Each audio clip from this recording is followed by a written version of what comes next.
We'll start. I just wanted to introduce myself. So I'm Tilly Heydon. I'm one of the organisers of the Scottish Artists Archives Network, along with Saoirse Dallas. So I work at the Wilhelmina Barnes Graham Trust in Edinburgh, and this is a webinar about an introduction to the Archives Revealed funding opportunities. And I wanted to thank Jessica Hogg, who's the Archives Revealed Sector Development and Engagement Manager at the National Archives, who's going to be talking us through the funding opportunities that are available through the Archives Revealed programme. So Jess is going to give a sort of 25 to 30-minute talk about that, and then there'll be time for some questions and answers at the end. So there's a chat box at the top and also a question and answer box as well. So if any questions come to mind as the presentation's going on, then please put them in there. We can go through them at the end, or otherwise there'll be opportunity for you to ask questions at the end as well. Cool. So I'm going to hand it over to Jess now. Thank you. Great, thanks a lot, Tilly. That's really helpful. I'm just going to try and share my slides now, which worked a minute ago, so it should actually work again. Can you see? Yeah, that's working. That one there. Okay. So, do you know what it's doing the thing where? My apologies. The text isn't coming up on the. It doesn't really matter actually, because I'm just going to speak to it. It's just when you set up a slide and it's kind of somebody else has used them before you, and it just does the thing where it sort of plays it, but I don't know how to play it. My technical skills do not extend to that. But anyway, I'll start. So hi everybody, thanks for having me, and thanks Tilly for organising this. I'm Jess, and I'm the Sector Development and Engagement Manager for Archives Revealed. So my role, I've been like part of the programme for about a year and a half now, since the new iteration of Archives Revealed began, and my role is to help support applicants and grantees, both in the application process, but also grantees throughout their projects too. So it's really varied, and I get to work from home but also travel the UK to do lots of visits, and I spent a bit of time in Scotland recently, which was really, really nice, and met quite a few of you, I'm sure. So what I'll do today is just give an outline of the Archives Revealed grants, of which there are 3, and then I'll talk a little bit about some top tips for applicants and some things to avoid. So what the kinds of things that the panel would like to see, and then also what can lead applicants to be marked down in an application. So it shouldn't take a huge amount of time. As Tilly said, we'll have plenty of time for questions. So Archives Revealed is a partnership between the National Archives, the National Lottery Heritage Fund, the Pilgrim Trust, and the Wolfson Foundation. It's the only funded programme in the UK dedicated to the cataloguing and unlocking of archival collections. At the moment, we have the applications open for cataloguing grants of up to £50,000 and consortium grants of up to £150,000 until this Thursday, the 30th. So applications are open right now. And there's going to be one more round of the cataloguing consortium grants, which will run 31st of August to the 1st of October of this year. And then we will be seeking further investment to continue the programme, but obviously that's not confirmed yet. So fingers crossed that we get to carry on, because it's been really, really good, I think. So I will just give a brief overview. So scoping grants, and I'll try and change. Can you see? Hopefully that slide's come up. The scoping grants are up to £3,000 for an expert assessment and strategic planning for your collection or archive. So scoping grants, we find, are really, really they're almost like a catalyst for further change, and you can really use them to shape your project, whatever you would like that to be. So you will have a collection in mind, or it might be the whole collection for your organisation, especially with some arts organisations, and you can really use the project to kind of fulfil your goals and aims. So the scoping grant is £3,000, and it pays for a consultant to come and work with you. So you commission a consultant, we would help with that. And basically you have some preliminary meetings, figure out what you want the project to look like, how you want the scoping report to turn out. And then they would spend about 3 days on site with you with the collection. And you would sort of work to figure out what the focus might be. So that might be like the digitization potential of a collection, or specific audience impact, or viability for other further funding projects or applications. And the scoping grants are not mandatory, but they often strengthen later applications. We do see that. So it is a really, really great, for a small amount of money, people get a lot out of it. So the consultant gets paid £2,400, and then the additional £600 is reserved for any expenses that the consultant incurs. And they take about 3 days to produce the report, which, as I said, would potentially aid further funding applications. And you can then use that scoping report, for the future. It's yours to own, it's yours to share with whoever, and it's really great as an advocacy tool as well with your kind of partners or senior management teams and that kind of thing. And I think I've just shared a couple of images on the slide of Scottish projects that are currently, they might have just finished. I think there's the Sentinel Community Newspaper Archive at Prospect Community Housing. And they just did a really great presentation actually at one of our events in Scotland in March. And this project they hope to enable the community-based housing association to develop a more strategic approach to the Sentinel Community Newspaper Archives long-term care and ensure that the material can be fully shared. I think they spoke a lot about how the newspaper has so many connections to the community there, and lots of people, so the audience potential is huge. So hopefully the scoping report will help them with that kind of work in the future. And then there's some of you might be aware of the Stills Centre for Photography, another really great scoping project, which is a gallery in Edinburgh, and Stills is working to preserve and increase access to its archive. So they have a unique collection which documents about 50 years of photographic exhibitions, artist collaborations, and the evolving role of photography in Scotland and beyond. So they're two really good examples of Scottish projects that are currently either just finished or have just recently finished. So that's scoping. And there, next up we have the cataloguing grant. This is kind of our main grant that's at the core of what Archives is Real is all about, really. And it was the cataloguing grant has been going on for quite a long time, but now there is significant further funding from the Heritage Fund, which allows us to give many more grants in this tranche of the programme. So you can bid for a maximum of £50,000, which in broad terms covers the cost of an archivist to make your collection accessible through a catalogue. And then part of this, 20%, needs to be ring-fenced for the public engagement activities, which can be either undertaken during the project, they might involve co-creation with user groups or communities, or just kind of through your post-cataloguing activities, perhaps an exhibition, workshops and those kinds of things. Digitisation could be part of the project bid. However, there should be a strong case made for this in the application, and I'll talk a little bit more about that later on. Archives Revealed can fund digitisation, but we also need to ensure that a project is sustainable. So you need to kind of know how your digital outputs can be supported in the long term once the funding has ended. And that sort of includes that management of digital assets, which again I'm happy to answer any questions on. I think the image on the slide there is of a recent grantee called it's the University of Edinburgh Development Trust, and their project is called The Last Catch: Surfacing Stories from the Salverson Whaling Archive. It's a really fantastic photograph there, I think you'll agree. So they plan to use the grant to reveal intertwined human, environmental and economic histories from the archives of Christie and Salverson Limited.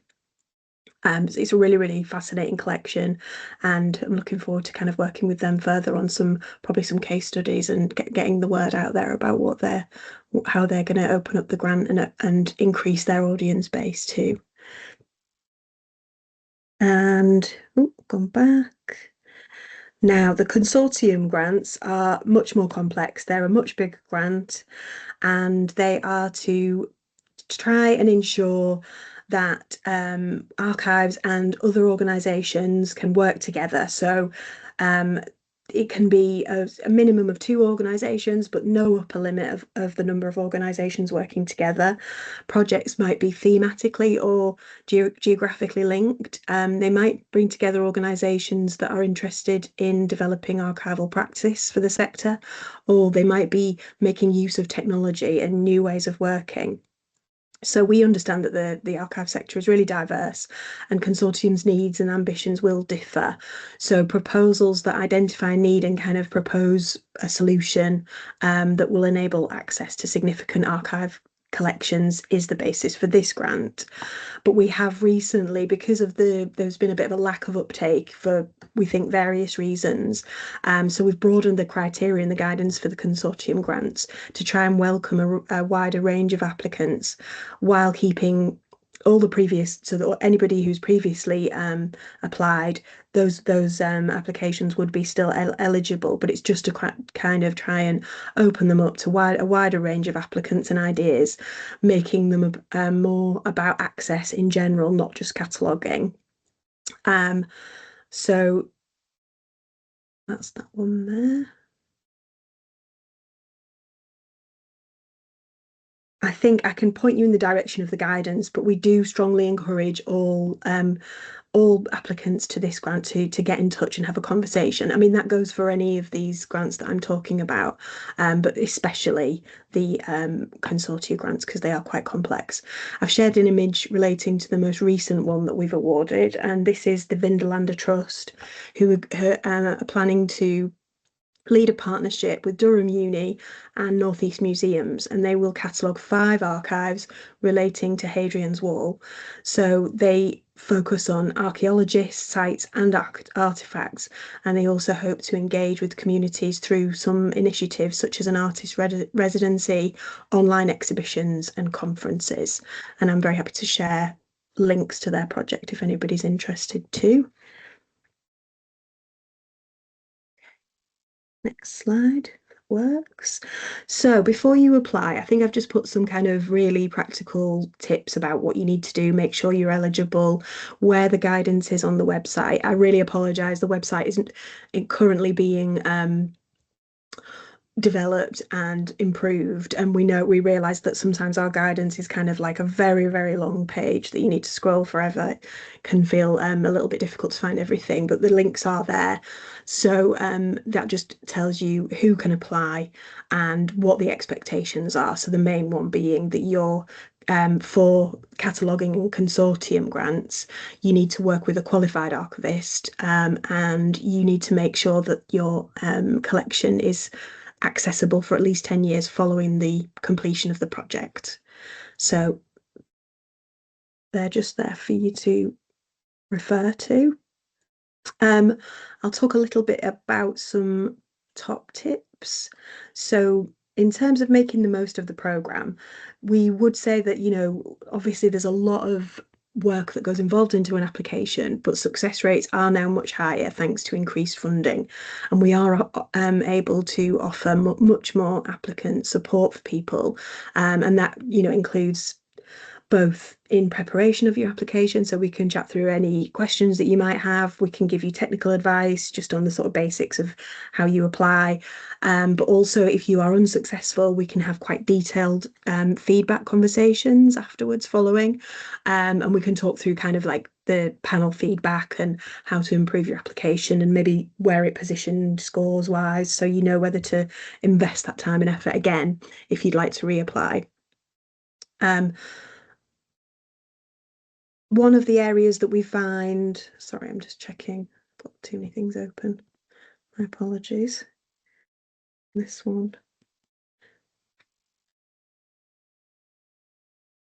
There we go, hints and tips.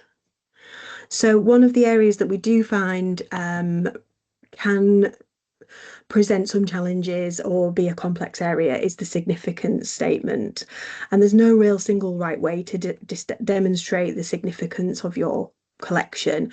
Everybody will have, I'm sure everybody on this call works with collections that are significant to them, significant to their organisation, but you just really need to kind of think about the perspective of the audience who would also value that collection and who'd want to see it in person or perhaps online as well.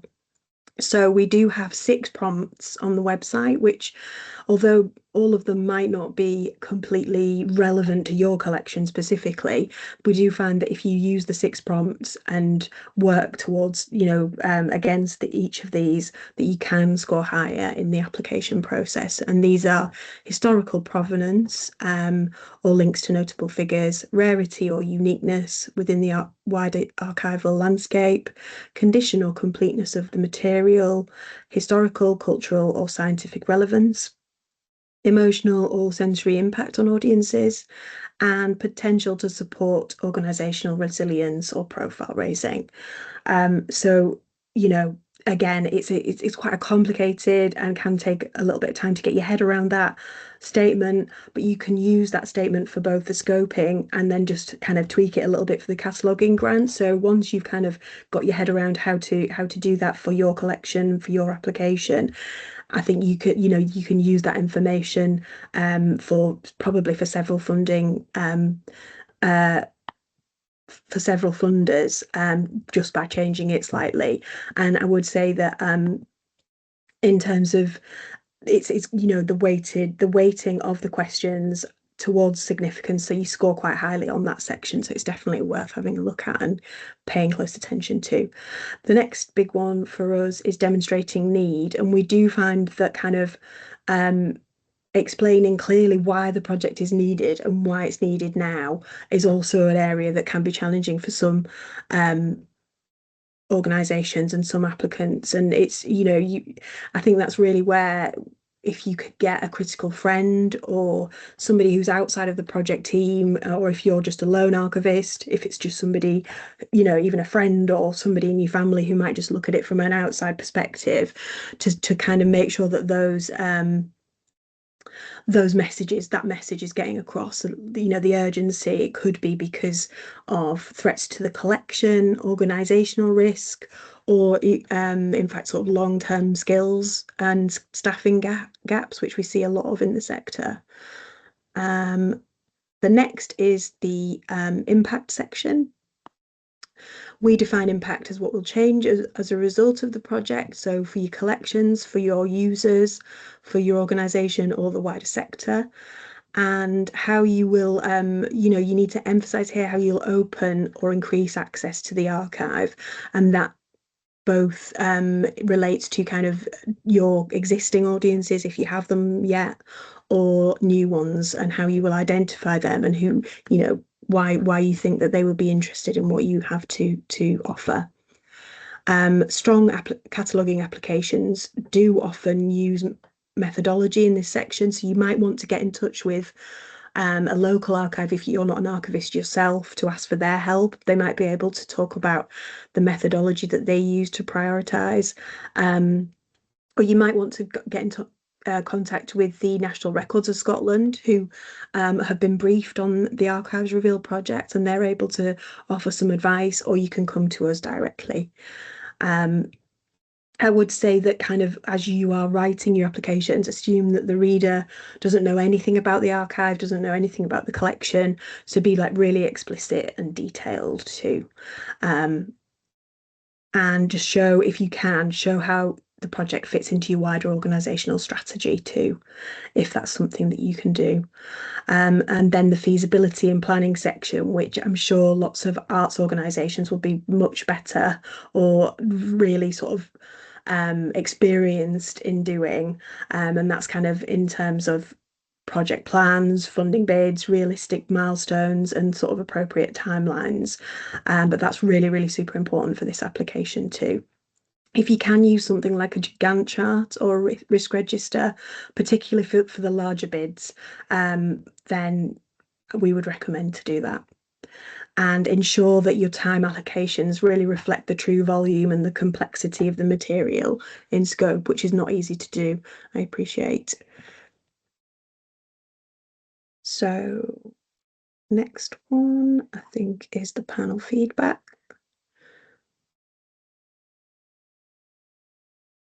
So I've just sort of gathered a little bit of common panel feedback. I might have touched on some of this earlier.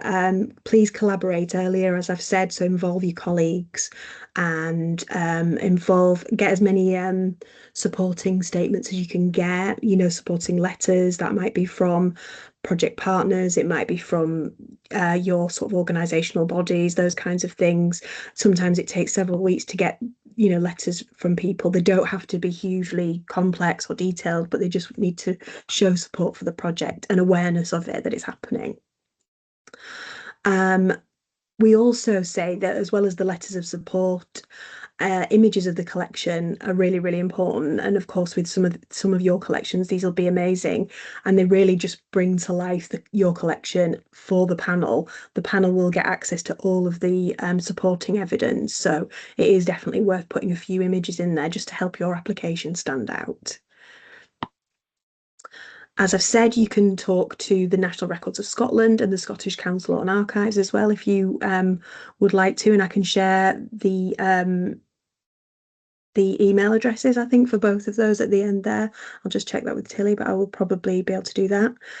And I'll just move on to quickly talk about a little bit of kind of the common feedback for unsuccessful applications.